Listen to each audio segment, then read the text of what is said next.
अब पता कुछ है नहीं, यूनिवर्सल गैस कांस्टेंट बोलेंगे किसको? तो यूनिवर्सल गैस कांस्टेंट रिप्रेजेंट करता है किसको? Work done.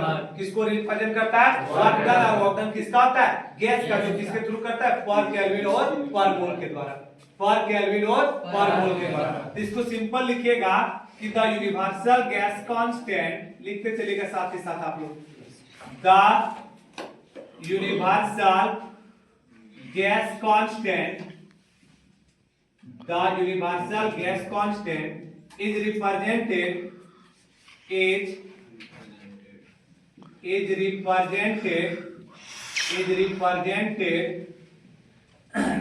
the work done, represented the work done by the gas per mole per Kelvin, पर मोल पर केल्विन। बस इतना सा ही इसका डेफिनेशन था। मैंने इसका फार्मूला एसआई और वैल्यू ही आप लोग को आ गया। देखिए इसमें कुछ है नहीं, सिंपल बोला गया कि यूनिवर्सल गैस कांस्टेंट रिप्रेजेंट करता है किसको? वर्क डन पर। वर्क डन किनके द्वारा किया जाता है? गैस के द्वारा किया जाता है। कब किया जाता है तो कैसे किया जाता है, किसके साथ किया जाता है? पर मोल और पर केल्विन के साथ। किसके साथ किया जाएगा? पर मोल और पर केल्विन के साथ। याद रखिएगा कि जो यूनिवर्सल गैस कांस्टेंट का सिग्निफिकेंस है, वो सिग्निफिकेंस क्या है? क्या काम करना है उसको? वर्क डन करना है। वर्क डन किसके द्वारा किया जाएगा? गैस के द्वारा। किसमें किया जाएगा? पर मोल और पर केल्विन में। किसमें किया जाएगा? पर मोल और पर केल्विन। किसमें किया जाएगा? पर मोल और पर केल्विन। क्या किया जाएगा? वर्क डन किया जाएगा। किनके द्वारा? गैस के द्वारा। बस इतना तो याद रखना है। चलिए ध्यान दीजिएगा, कहां से काम करेंगे? तो फोर आइडियल गैस इक्वेशन, कहां से काम करेंगे? फोर आइडियल गैस इक्वेशन, कहां से काम करेंगे बाबू लोग? Ideal gas equation. पता है अभी कुछ देर पहले मैं प्रूव किया था, आइडियल गैस इक्वेशन क्या होता था? PV equal to NRT. क्या होता था? बोलिए।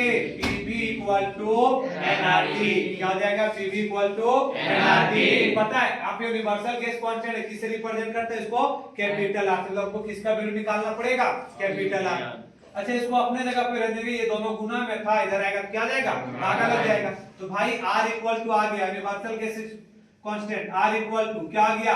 PV upon NT. PV upon NT. भाई यहाँ पे चीजें समझ में आ गया होगा कि अभी इसको हम लिखना चाहें तो ये क्या है? यूनिवर्सल, याद रखिएगा, यूनिवर्सल गैस कांस्टेंट। आर किसका बात कर रहा है? Universal gas constant. किसके बराबर हो जाएगा? पी मतलब किसका बात कर रहा है? प्रेशर का। पी किसका बात कर रहा है? प्रेशर का। पी किसका बात कर रहा है? प्रेशर का। वी किसका बात कर रहा है? वॉल्यूम का। वी किसका बात कर रहा है? वॉल्यूम का। एन किसका बात कर रहा है? Number of moles. किसका बात कर रहा है? Number of moles. किसका बात कर रहा है? Number of moles. और टी किसका बात कर रहा है? टेम्परेचर। टी किसका बात करेगा? टेम्परेचर। तब कोई पूछेगा कि भाई क्या होगा यूनिवर्सल गैस कांस्टेंट का फार्मूला, तो क्या बोलिएगा?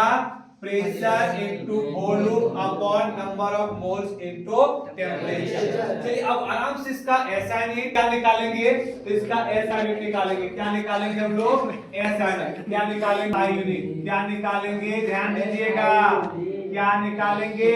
SI unit of R. R किसका बात कर रहा है? Universal gas constant. पता है कहां से निकालेंगे? एसआई यूनिट कहां से निकाला जाता है? फार्मूला। फार्मूला क्या है?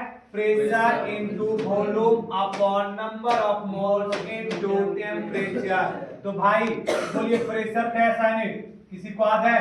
क्या होता है? पास्कल होता था ना। प्रेशर का एसआई यूनिट क्या होता था? पास्कल। लेकिन पास्कल हम बोलते किसको थे? न्यूटन पर मीटर स्क्वायर को। किसको बोलते थे? न्यूटन पर मीटर स्क्वायर। उसके बाद है वॉल्यूम। वॉल्यूम का एसआई यूनिट क्या होता था? Metre cube. क्या होता था? Metre cube. Upon number of moles.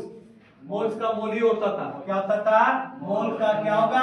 मोल ही होगा इनटू टेम्परेचर का क्या आ जाएगा? केल्विन। भाई एक साथ काम कीजिए, तो न्यूटन ये है पर मीटर स्क्वायर और ये मीटर की, दोनों को ऑपरेट कीजिएगा, केवल हमको लगता है मीटर बचेगा। तो क्या होगा? Newton into metre.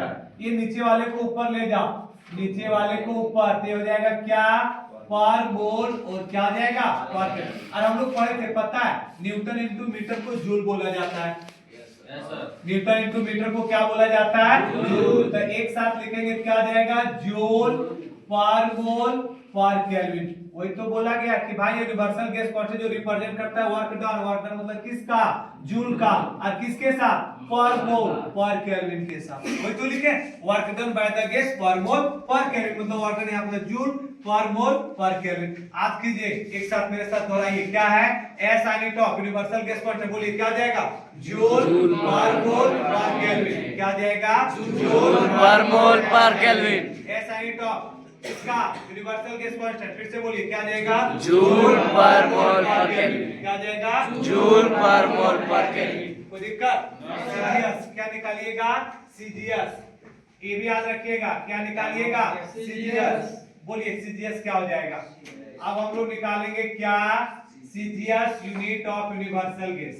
तो जूल का सीजीएस यहाँ पे क्या आ जाएगा कैलोरी। क्या आ जाएगा कैलोरी। तो सीजीएस यूनिट क्या आ जाएगा कैलोरी पर मोल पर केल्विन। क्या आ जाएगा बोलिए CGS unit of universal gas constant क्या आ जाएगा कैलोरी पर मोल पर केल्विन। क्या आ जाएगा कैलोरी पर मोल पर केल्विन। क्या आ जाएगा कैलोरी पर मोल पर केल्विन। क्या आ जाएगा कैलोरी पर मोल पर केल्विन। कोई दिक्कत चलिए डायमेंशन फार्मूला क्या निकालेंगे डायमेंशन मतलब डीएफ क्या हो जाएगा डीएफ डायमेंशन फार्मूला। ऐसा यूनिट को ऑपरेट कीजिए जूल। जूल का डायमेंशन क्या होता था आधा किलो को बोलिए क्या होता था m l स्क्वायर t के पावर -2। मोल का मोल ही होता है मोल का क्या हो जाएगा मोल ही होगा केल्विन का भी केल्विन ही होगा। जब एक साथ लिखिएगा पता है क्या आ जाएगा m l स्क्वायर t के पावर क्या -2 फिर क्या आ जाएगा पर मोल फिर क्या आ जाएगा पर केल्विन। तो क्या आ गया m l का स्क्वायर t के पावर -2 पर मोल पर केल्विन।